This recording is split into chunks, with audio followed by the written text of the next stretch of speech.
Hello, Reluctant Messenger Unleashed YouTube listeners.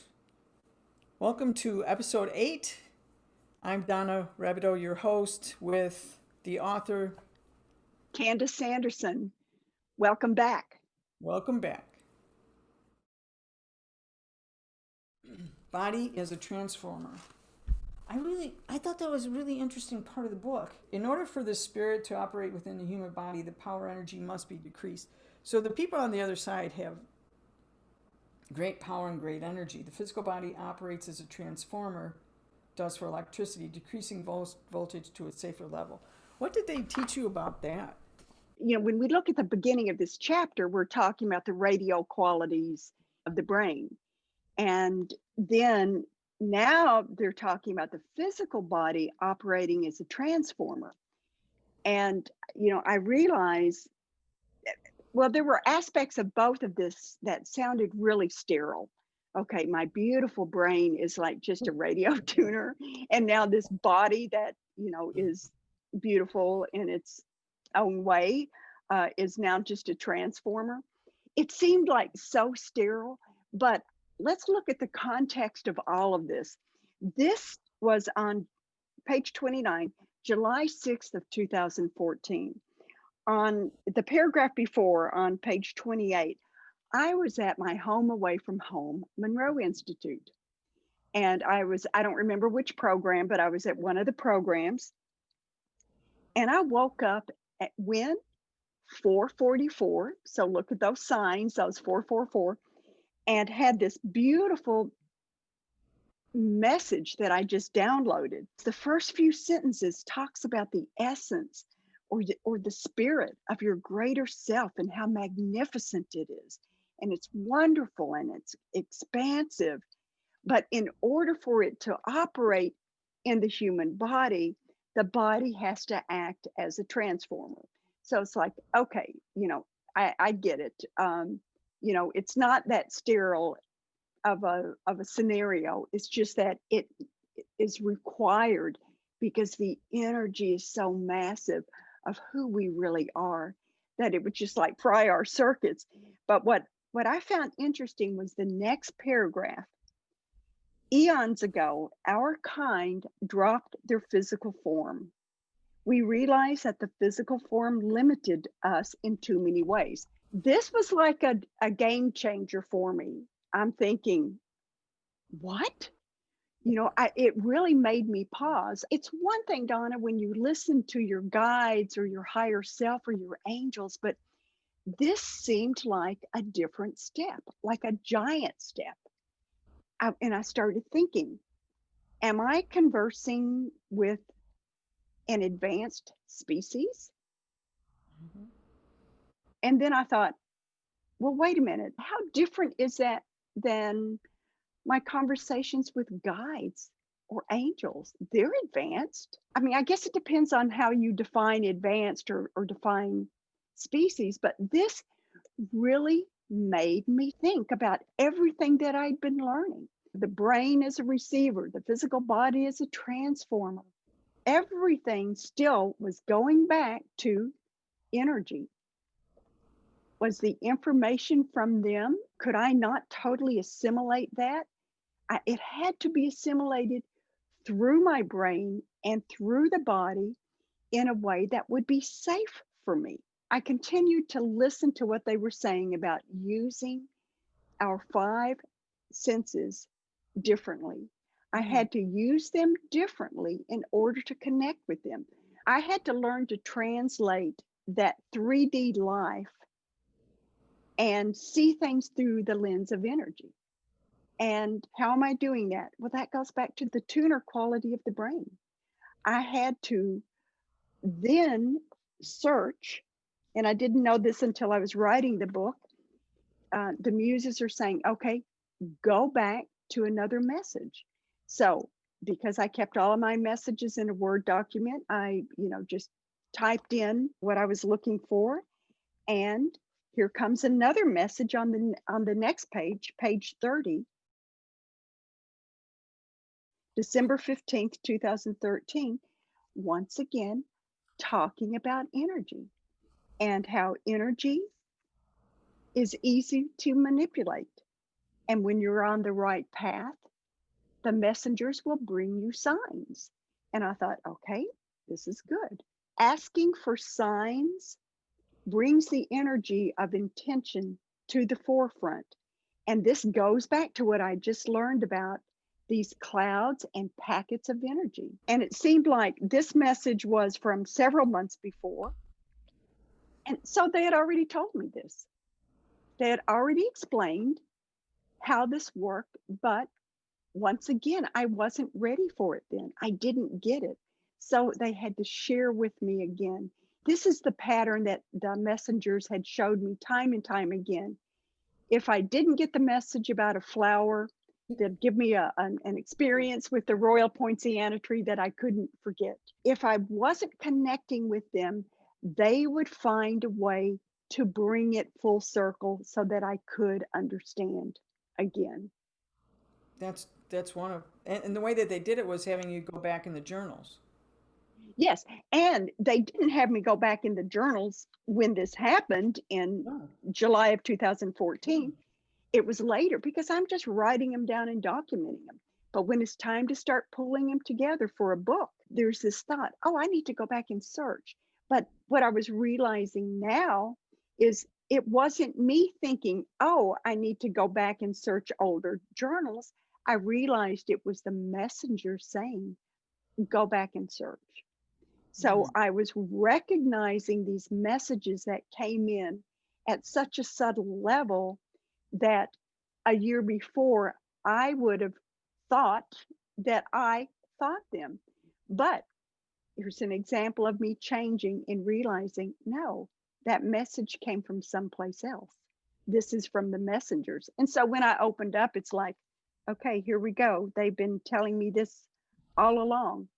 Everything is energy. It's easy to manipulate. All we have to do is be aware of it and keep our intentions pure.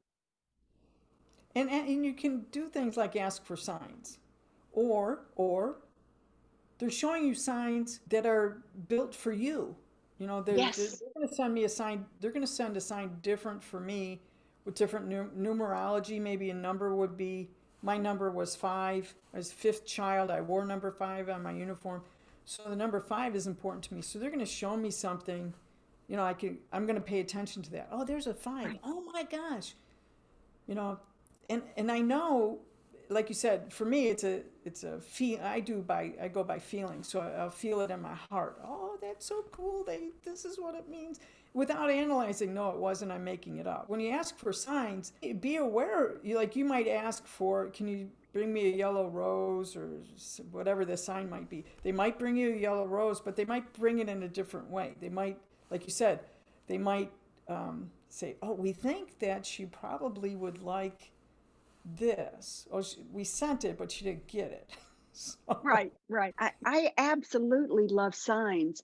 Your example of asking for a yellow rose, I asked once for a black lily. I wanted a black calla lily, and like, it came in the form of in a vision of a panther whose name was Lily. So it was a black lily.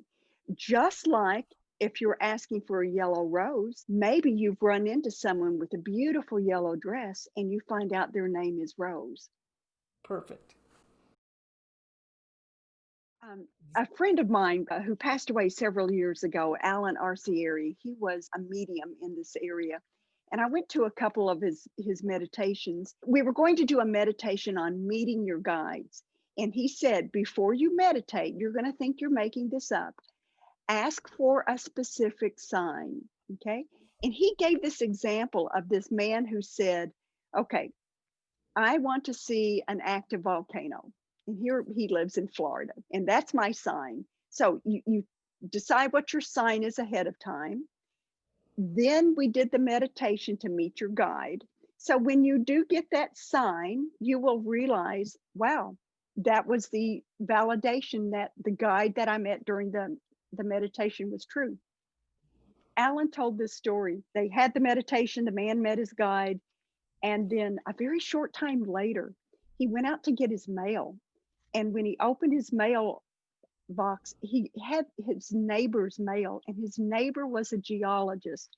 And there was this beautiful, glossy front page of on the magazine of an active volcano erupting. And it's like, voila, there's your sign right there. So when you get the signs, whether you're asking for a specific sign or not, make sure you recognize it when it comes and then appreciate it and give thanks. Because what that means is you have now connected with them through the sign.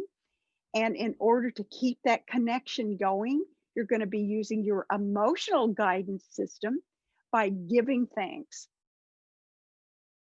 Viewing, when you get it right, you remote view and you get something right, you have to thank conscious, or you thank gratitude is really important. And I'm glad you brought that up, Candy. Just thanking the universe for opportunities and graces, and yeah, it's really an important thing to do.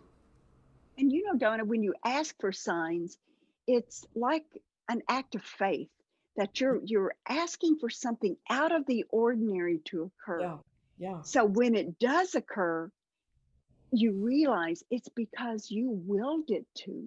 You were part of that formula that allowed it to happen. So it's like tossing your request into the ethers of the universe, and you wait for it to everything to twirl around and then present you what you wanted. So be so thankful because you were an active part in this. You had the faith and you followed through on it. I was just saying it was a formula: awareness, intent, letting go. You can ask for signs or watch for signs. You're going to get an answer, and you have to go back and be aware of, was it the answer that to your doubt? Was it the answer to your, you know? Oh, that's so It is. true.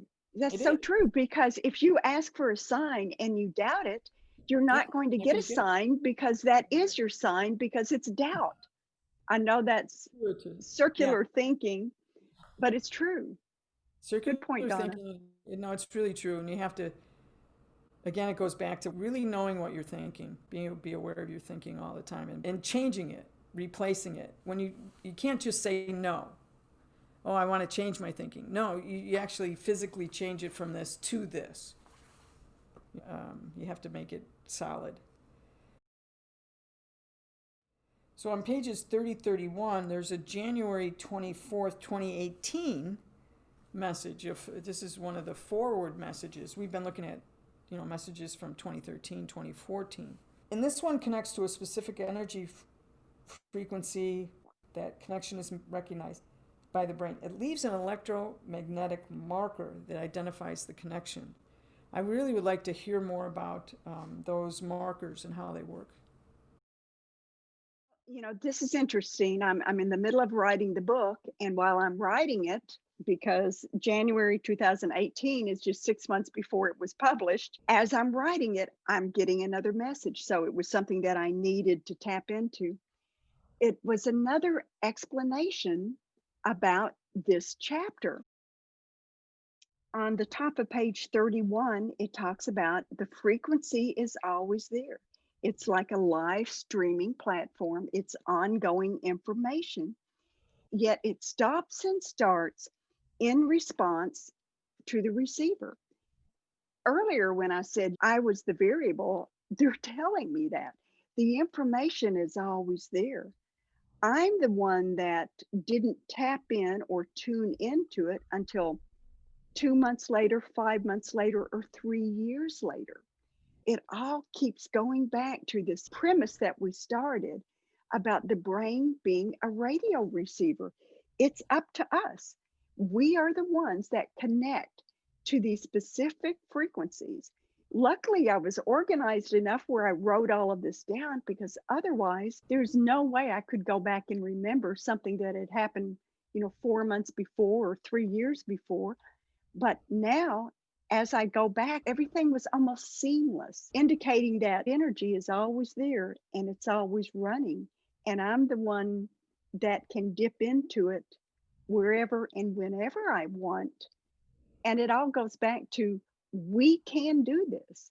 We can learn to keep our energy field so clear that we recognize, like that, that insect on a spider's web, we recognize when something comes into our awareness. And once we've made that connection, then that station is on our radar and we can go back and find it again. Are there different stations? Yes, I would say the different stations for me are the different messengers. Like, the muses within, there's a big broad band for them because they connect with me frequently. But quite often, I wouldn't even know who the messengers were. I would know that it was a familiar vibration. Like you're walking around somewhere and someone calls your name. Oh, who is that? I know that person.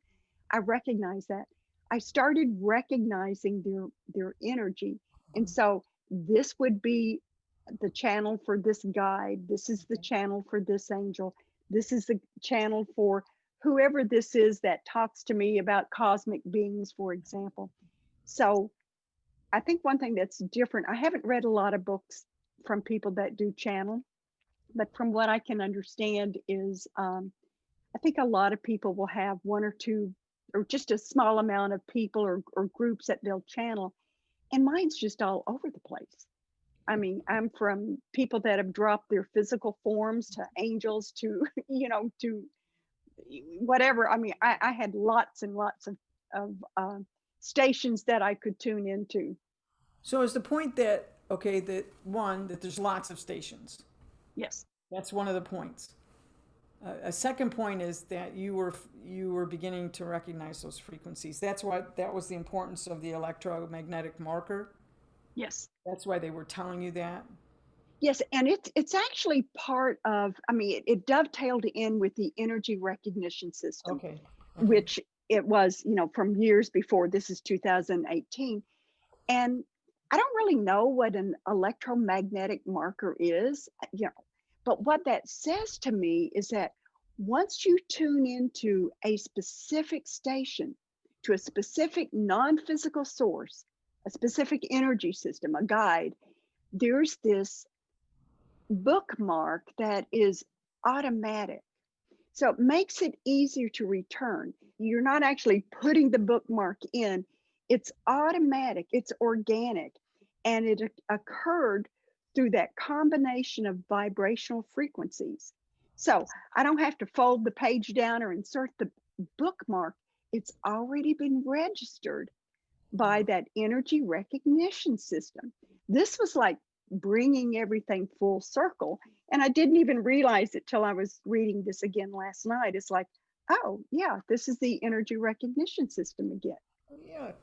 So even though you've had the messages, you've had time, you've actually written your second book and you're writing your third one, it was last night, just last night. Yeah. Yeah. Oh, yeah, that was, that's Oh, how, it's like, oh, I get it. But, okay. how do you recognize a radio station when you either tap the dial or however you get to it?